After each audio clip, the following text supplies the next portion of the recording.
알마 델 마르. 바다의 영혼이라는 뜻을 가진 스페인 남부 안달루시아의 작은 해안 마을. 태양은 마치 거대한 오렌지처럼 이글거렸고 하얀 벽과 붉은 기와 지붕을 인집들은 눈부신 햇살 아래 서로에게 다정히 기대어 있었다.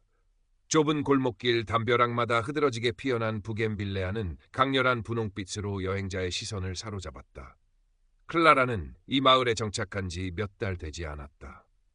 북유럽의 흐린 하늘과 경제적 어려움을 피해 예술적 영감을 찾아온 그녀에게 알마 델 마르는 꿈결 같은 풍경이었다. 하지만 그 아름다움 뒤에는 보이지 않는 경계와 수군거림이 숨쉬고 있었다. 클라라의 피부는 안달루시아의 자결하는 태양 아래서 유독 하얗게 빛났다. 햇볕에 조금만 노출되어도 금세 붉게 달아오르는 여린 살결, 하늘색 눈동자, 금발에 가까운 옅은 갈색 머리카락. 갓입은 체구에 소박한 옷차림을 한 그녀는 마을 사람들 사이에서 금방 눈에 띄었다. 손에는 늘 스케치북이나 작은 우쿨렐레가 들려 있었다. 그녀는 바닷가 허름한 작업실 겸 숙소에서 그림을 그리고 해질 여기면 방파제에 앉아 우쿨렐레를 연주하며 홀로 노래를 흥얼거렸다. 그 모습은 평화로워 보였지만 클라라의 내면에는 늘 설명하기 어려운 불안감이 감돌았다. 마을의 실질적인 권력자인 돈 안토니오 발데라마는 클라라의 존재를 처음부터 탐탁지 않게 여겼다. 50대 후반의 그는 햇볕에 잘 그을린 구릿빛 피부에 검고 숱 많은 머리칼 사이로 희끗희끗한 은발이 섞여 있었다. 매서운 눈매와 다부진 체격, 값비싼 전통 스타일의 옷차림은 그에게 위엄과 카리스마를 더했지만 그 이면에는 오만함과 냉정함이 배어 있었다. 그는 대대로 이 마을의 유지였던 가문 출신이었고 마을의 모든 일에 그의 영향력이 미치지 않는 곳이 없었다. 클라라의 이질적인 외모와 자유로운 생활 방식은 그에게 마치 잘 정돈된 정원에 불쑥 튀어나온 잡초처럼 느껴지는 듯했다. 그가 마을 광장을 지날 때면 사람들은 깍듯이 허리를 숙였고 그의 말 한마디는 곧 법과 같았다. 클라라는 그의 차가운 시선을 느낄 때마다 등골이 오싹해지는 것을 경험해야 했다. 엘레나의 작은 카페는 마을 사람들의 사랑방 같은 곳이었다. 클라라는 가끔 그곳에 들러 커피를 마시며 스케치를 하곤 했다. 40대 후반의 엘레나는 과거 이 마을에 시집와 정착한 외지인 출신이었다. 그래서인지 그녀는 클라라에게 조심스러운 친절을 베풀었다. 하지만 다른 손님들은 클라라를 흘끔거리며 자기들끼리 스페인어로 빠르게 소곤거렸고 그럴 때마다 클라라는 마치 벌거벗겨진 듯한 느낌에 고개를 숙여야 했다. 저 애, 여기서 뭘 하는 걸까? 글쎄, 예술가라던데 우리랑은 좀 다르지. 그런 말들이 비수처럼 클라라의 마음에 박혔다. 60대 후반에 은퇴한 어부 마누엘은 과묵했지만 정의감이 강한 노인이었다. 그는 매일 아침 해변을 거닐며 클라라가 그림 그리는 모습을 멀리서 지켜보곤 했다. 그는 아무 말도 하지 않았지만 그의 깊은 눈에는 안타까움과 연민이 서려 있는 듯했다. 늦봄에서 여름으로 넘어가는 어느 날 마을은 바다의 성모 축일 준비로 분주했다. 그 무렵 지역신문 한 구석에 클라라가 그린 알마델마르의 풍경화 한 점이 작게 실렸다. 클라라는 그저 소박한 기쁨을 느꼈을 뿐이었지만 그 그림은 돈 안토니오의 심기를 건드리고 말았다. 며칠 후 안토니오는 직접 클라라의 작업실을 찾아왔다. 그의 등장은 마치 먹구름처럼 클라라의 작은 공간을 뒤덮었다. 내년이 감히 이 신성한 알마델마르를 내 멋대로 평가하고 알리려 드는 게냐. 안토니오의 목소리는 낮았지만 분노로 떨리고 있었다. 이 그림은 뭐냐? 마치 우리 마을이 퇴색하고 버려진 곳이라도 되는 것처럼 그렸잖나? 당장 이 마을에서 떠나라. 너 같은 외부인이 이곳을 더럽히는 것을 더는 두고 볼 수 없다. 클라라는 너무 놀라 아무 말도 할 수 없었다.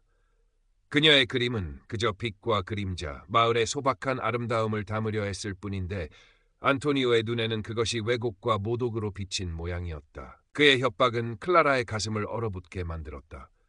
그날 밤 클라라는 잠들지 못하고 캔버스 앞에 앉았다. 그리고 이전과는 전혀 다른 그림을 그리기 시작했다. 아름다운 풍경 대신 어둡고 불안한 색채들이 뒤엉킨 추상화였다. 그녀의 내면에 응어리진 공포와 분노가 물감처럼 흘러나왔다. 안토니오의 괴롭힘은 그날부터 본격적으로 시작되었다.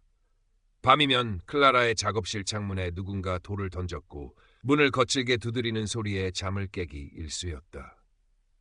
마을에는 클라라에 대한 악의적인 소문들이 퍼져나갔다. 그녀가 마약을 한다느니 밤마다 이상한 주술을 행한다느니 하는 헛소문이었다. 안토니오의 사주를 받은 듯한 젊은이들은 길에서 클라라를 마주치면 노골적으로 희롱하거나 위협적인 눈빛을 보냈다. 클라라는 점점 더 위축되었고 작업실 밖으로 나가는 것조차 두려워졌다. 엘레나는 그런 클라라를 안타깝게 지켜보았다. 그녀는 종종 따뜻한 수프나 빵을 가져다주며 클라라를 위로했다. 너무 기죽지 말아요, 클라라. 돈 안토니오가 원래 좀 고약한 구석이 있어요. 하지만 당신은 잘못한 게 없잖아요. 엘레나의 말은 클라라에게 작은 위안이 되었지만 현실은 나아지지 않았다. 마누엘 역시 클라라의 작업실 주변을 이전보다 더 자주 셔틀렸지만 그 역시 섣불리 나설 수는 없었다. 안토니오의 권력은 마을 전체를 짓누르고 있었다. 고립감과 공포 속에서도 클라라는 그림을 멈추지 않았다. 그녀의 그림은 점점 더 어둡고 격렬해졌지만 그 속에는 꺼지지 않는 저항의 불꽃이 담겨 있었다. 어느 날 클라라는 용기를 내어 익명의 온라인 예술 커뮤니티에 자신의 상황을 암시하는 글과 함께 최근 그린 그림 몇 점을 올렸다. 빛과 그림자가 공존하는 작은 마을, 그러나 때로는 그림자가 빛을 삼키려 한다. 그녀의 글과 그림은 소수의 사람들에게 잔잔한 반향을 일으키기 시작했다. 힘내세요. 당신의 그림에서 강한 에너지가 느껴집니다. 짧은 댓글들이었지만 클라라에게는 한 줄기 빛과 같았다. 그러던 어느 날 사건은 더욱 악화되었다. 안토니오가 지역 경찰 2명을 대동하고 클라라의 작업실을 들이닥친 것이다. 마약 소지 혐의로 불시 수색을 하겠다는 것이었다. 경찰들은 클라라의 작은 작업실을 샅샅이 뒤졌지만 당연히 아무것도 나오지 않았다. 하지만 그 과정에서 클라라는 엄청난 수치심과 절망감을 느껴야 했다. 마치 자신이 정말 범죄자라도 된 것 같았다. 그 모습을 숨어서 지켜보던 엘레나는 더 이상 참을 수 없었다. 그녀는 과거 알고 지내던 젊고 진보적인 성향의 지역 신문 기자에게 몰래 연락해 알마델마르에서 벌어지고 있는 부당한 일들을 알렸다. 클라라라는 젊은 예술가가 억울하게 괴롭힘을 당하고 있어요. 돈 안토니오의 짓인 것 같아요. 제발 도와주세요. 한편 마누엘도 큰 결심을 하고 있었다. 그는 과거 안토니오가 다른 이주민 상인을 교묘하게 괴롭혀 마을에서 쫓아냈던 사건의 증인이었다. 그때 그는 침묵했지만 그 죄책감은 오랫동안 그의 마음을 무겁게 짓눌렀다. 그는 당시 몰래 녹음해두었던 안토니오의 협박 녹취록과 관련 서류들을 기자에게 넘기기로 마음먹었다. 더 이상 불의를 외면할 수 없었다. 엘레나와 마누엘의 용기는 클라라에게도 전염되었다. 그녀는 더 이상 숨거나 두려워하지 않기로 결심했다. 자신의 목소리를 내고 부당함에 맞서 싸우기로 했다. 그녀의 손에는 이제 우쿨렐레 대신 굳게 진 붓이 들려 있었다. 마침내 마을에서 가장 큰 축제인 바다의 성모 축일이 다가왔다. 알마델마르는 축제 분위기로 들떠 있었다. 해변에는 형형색색의 깃발이 나부꼈고 광장에는 임시 무대가 설치되었다. 많은 관광객과 외부 인사들이 마을을 찾았고 그 중에는 엘레나가 초대한 젊은 기자도 끼어 있었다. 그의 눈은 조용히 빛나고 있었다. 축제의 하이라이트는 돈 안토니오의 개회 연설이었다. 그는 화려한 전통 의상을 차려입고 무대에 올라 알마델마르의 유구한 전통과 아름다움, 그리고 무엇보다 마을의 순수성을 지켜야 한다고 열변을 토했다. 그의 목소리는 위험이 있었지만 어딘가 모르게 공허하게 들렸다. 안토니오의 연설이 끝나자마자 젊은 기자가 손을 들고 날카로운 질문을 던졌다. 돈 안토니오 씨, 최근 이 마을에 정착한 클라라라는 예술가에게 부당한 처우를 하고 있다는 제보가 있습니다. 또한 과거 다른 이주민에게도 비슷한 방식으로 해를 가했다는 의혹에 대해 어떻게 생각하십니까?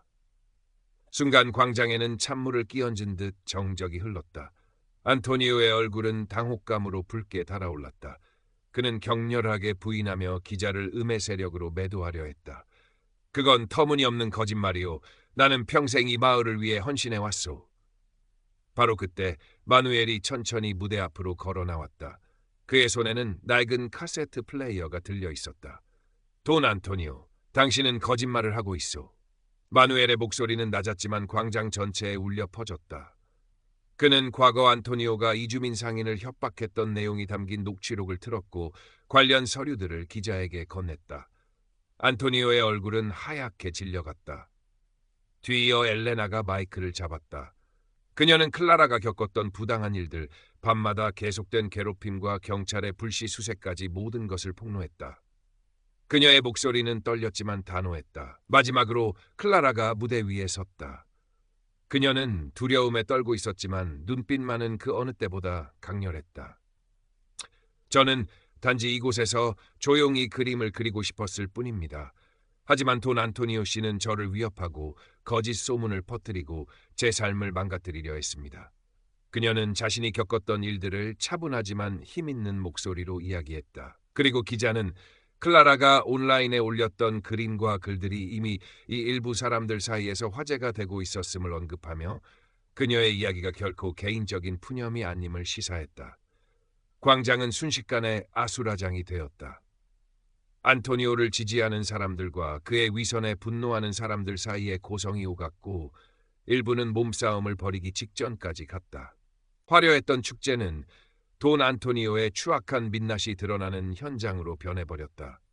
그는 분노와 당혹감에 휩싸여 아무 말도 하지 못하고 굳어 있었다. 그 사건 이후 알마델마르에는 큰 변화의 바람이 불었다.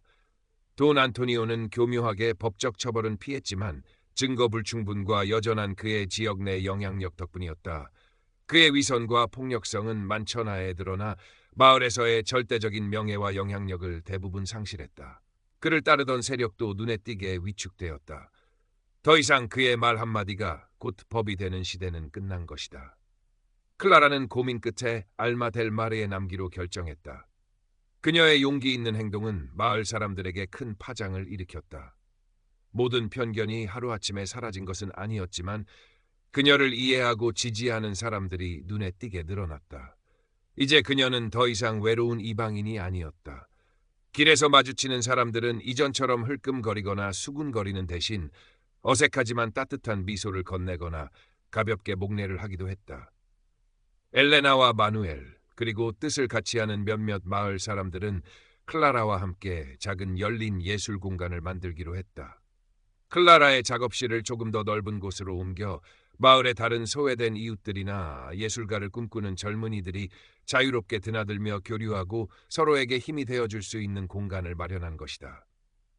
부겐빌레아가 아름답게 드리워진 작은 마당에서는 종종 클라라의 우쿨렐레 연주와 함께 조촐한 음악회가 열렸고 카페에서는 작은 전시회도 개최되었다. 몇 달이 흘렀다. 가을 햇살이 부드럽게 내리쬐는 어느 날 오후 클라라는 평화로운 알마 델 마르의 해변에 앉아 그림을 그리고 있었다. 그녀의 캔버스에는 이제 어둠 대신 밝고 따뜻한 색채들이 가득했다. 새로운 희망과 공동체의 온기가 담긴 그림이었다. 그녀의 얼굴에는 잔잔한 미소가 떠올랐다. 파도 소리는 마치 부드러운 속삭임처럼 그녀의 귓가를 간지럽혔고 눈부신 햇살은 그녀의 그림 위로 따스하게 쏟아져 내리고 있었다. 변화는 더디지만 분명히 시작되고 있었다. 알마 델 마르의 바다는 여전히 깊고 푸르렀고 그 영혼은 이제 상처를 치유하고 새로운 이야기를 써내려갈 준비를 하고 있는 듯했다. 클라라는 붓을 들어 마지막 터치를 더했다. 그것은 바로 어둠 속에서도 길을 잃지 않고 피어난 한 송이 용감한 꽃이었다.